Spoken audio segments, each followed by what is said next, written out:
भक्तजनों, माताओं, बहनों, सादर जय श्री कृष्ण।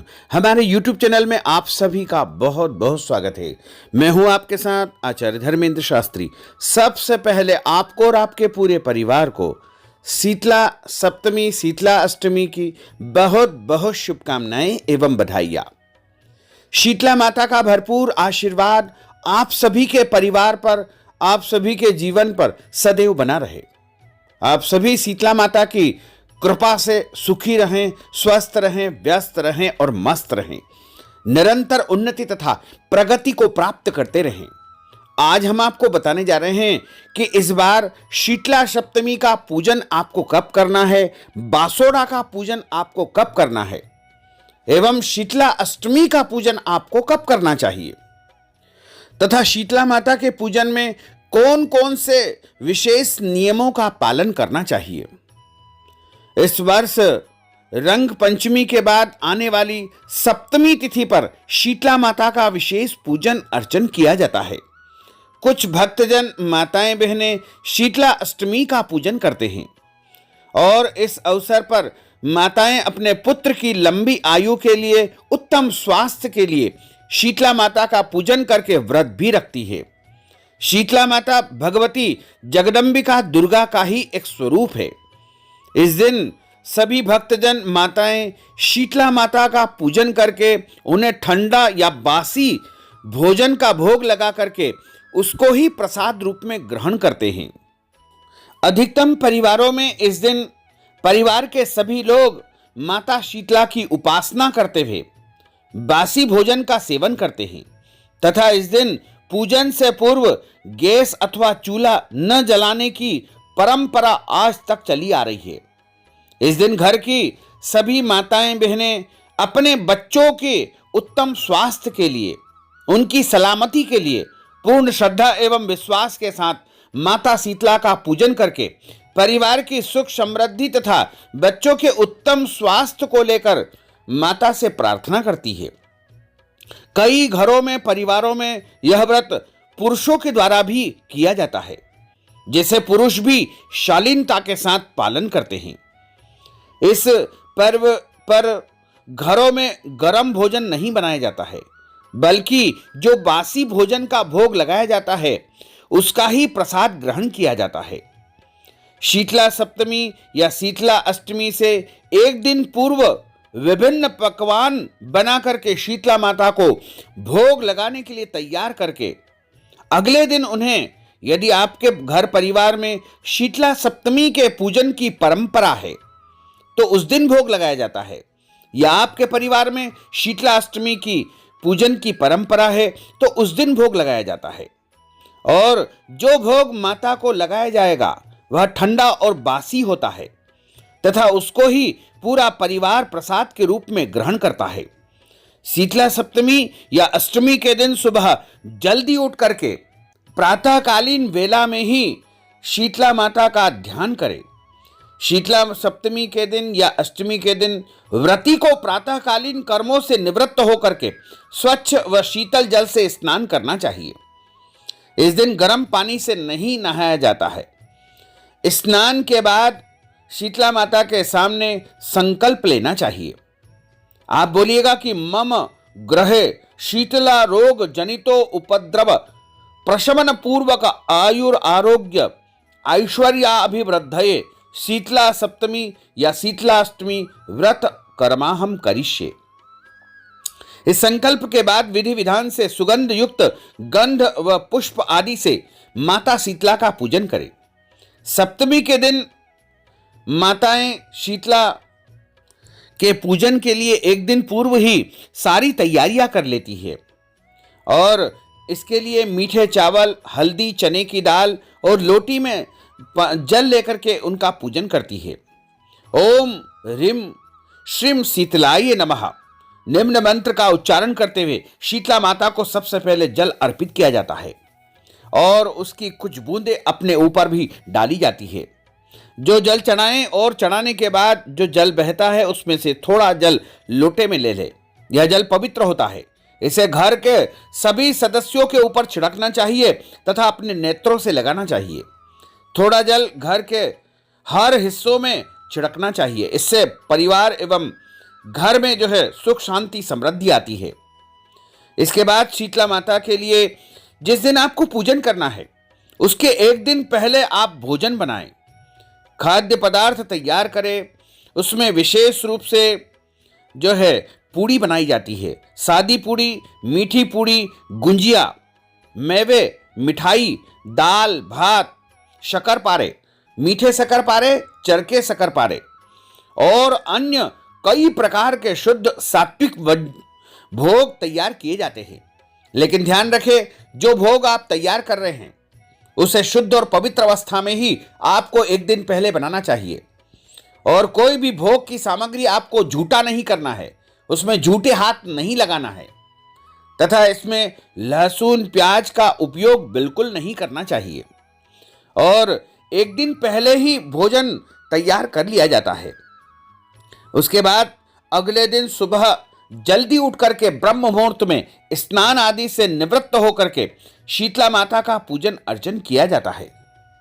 इस बार शीतला सप्तमी का महापर्व 14 मार्च 2023 मंगलवार के दिन है। सप्तमी तिथि का आरंभ 13 मार्च 2023 सोमवार की रात को 9:27 से हो जाएगा, जो कि अगले दिन यानी 14 मार्च 2023 को रात को 8:22 पर सप्तमी तिथि समाप्त हो जाएगी।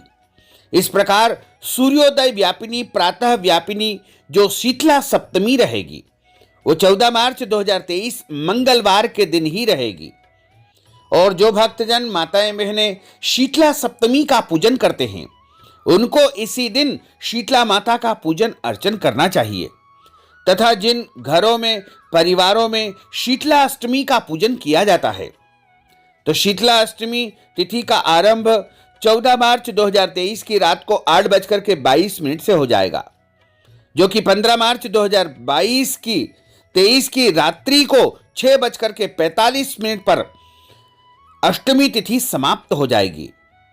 यानी कुल मिलाकर के देखा जाए तो यदि आपके घर परिवार में शीतला अष्टमी का पूजन किया जाता है, यानी अष्टमी के दिन शीतला माता का पूजन किया जाता है, तो आपको 15 मार्च 2023 बुधवार के दिन ही शीतला अष्टमी का पूजन करना चाहिए। लेकिन कई घरों में परिवारों में ऐसी परंपरा है कि रविवार और बुधवार के दिन शीतला माता का पूजन नहीं किया जाता है। ऐसी परिस्थिति में आप 16 मार्च 2023 गुरुवार के दिन भी शीतला अष्टमी का पूजन कर सकते हैं। इसका कोई दोष नहीं है, क्योंकि ये दिन शीतला माता के होते हैं। सप्तमी से लेकर के निरंतर दशमी तक आप किसी भी दिन अपनी परिवार की परंपरा को देखते हुए वार के अनुसार भी पूजन अर्चन कर सकते हैं। लेकिन यदि आप तिथि के अनुसार पूजन करना चाहते हैं तो 14 मार्च 2023 मंगलवार को शीतला सप्तमी का पूजन करें और 15 मार्च 2023 बुधवार के दिन शीतला अष्टमी का पूजन करें। शीतला सप्तमी या शीतला अष्टमी के दिन माता शीतला की पूजा अर्चना की जाती है। इस पर्व को बासोरा या बासोड़ा भी कहा जाता है। शीतला माता की पूजा के दिन घर में चूल्हा नहीं जलाना चाहिए और इस दिन गर्म पानी से स्नान भी नहीं करना चाहिए। बासी भोजन का ही भोग लगाया जाता है और उसी भोजन को पूरा परिवार प्रसाद के रूप में ग्रहण करता है। स्कंद पुराण के अनुसार देवी शीतला चेचक जैसे रोगों की देवी मानी गई है और इनके हाथों में कलश, सूप, मार्जन, झाड़ू तथा नीम के पत्ते धारण किए हैं और गधे की सवारी पर अभय मुद्रा में विराजमान है। शीतला माता के संग में ज्वरासुर ज्वर का दैत्य, हैजे की देवी, 64 रोग, घेंटू कर्ण, त्वचा रोग के देवी देवता रक्तवती देवी भी विराजित होती है। इनके कलश में दाल के दानों के रूप में विषाणु या शीतल, स्वास्थ्यवर्धक एवं रोगाणुनाशक जल होता है। हमारे धर्म ग्रंथों में बताया है कि यह शक्ति का अवतार है और भगवान शिव की यह जीवन संगिनी है। शीतला माता को एक प्रकार से मां पार्वती का ही स्वरूप माना गया है और सभी लोग अपने घर परिवार की सुख शांति समृद्धि के लिए एक दिन पहले बासी भोजन का निर्माण कर लेवे और अगले दिन शीतला माता के मंदिर में जाकर के जल चढ़ा करके और गंध अक्षत पुष्प पुष्प माला और साड़ी कपड़े वस्त्र पहना करके सौभाग्य की वस्तुएं चढ़ा करके शीतला माता को जो आपने एक दिन पहले बासी भोजन तैयार किया है उसका भोग लगाएं, दही अवश्य चढ़ाएं। शीतला माता को दही और श्रीखंड बहुत प्रिय होता है। और उसके बाद शीतला माता को दीपक बिना जलाए ही वहां पर रख देना चाहिए, यानी घी में बत्ती लगा करके और बिना जलाए उस दीपक को आप रख दीजिएगा। धूप बत्ती भी बिना जलाए वहां पर रख दीजिएगा। कोई भी गर्म वस्तुएं शीतला माता को बिल्कुल न चढ़ाएं। सभी ठंडी वस्तुएं ही शीतला माता को आपको अर्पण करना चाहिए। और उसके बाद आप शीतला माता को धूप दीप के साथ में नैवेद्यम अर्पण करें तथा शीतला माता को एक नारियल चढ़ाएं। शीतला माता के यहाँ नारियल फोड़ा जाता है और नारियल फोड़ करके प्रसाद घर परिवार में भक्तों को वितरित करना चाहिए। और यदि आपके घर परिवार में कोई व्यक्ति बहुत दिनों से रोगी है तो शीतला माता को नीम के पत्ते अर्पण करके और जल चढ़ा करके जो चढ़ाया हुआ जल है उसको नीम के पत्ते के माध्यम से छिड़कने से परिवार के लोगों में जो है सुख शांति समृद्धि आती है, रोगों का निवारण होता है, व्यक्ति स्वस्थ रहता है।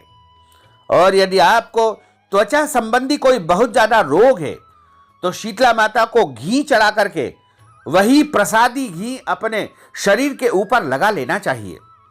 इससे आपका शरीर पूरा स्वस्थ हो जाएगा और आपको कभी भी कोई बीमारी नहीं आएगी। और शीतला माता का पूजन सभी को करना चाहिए।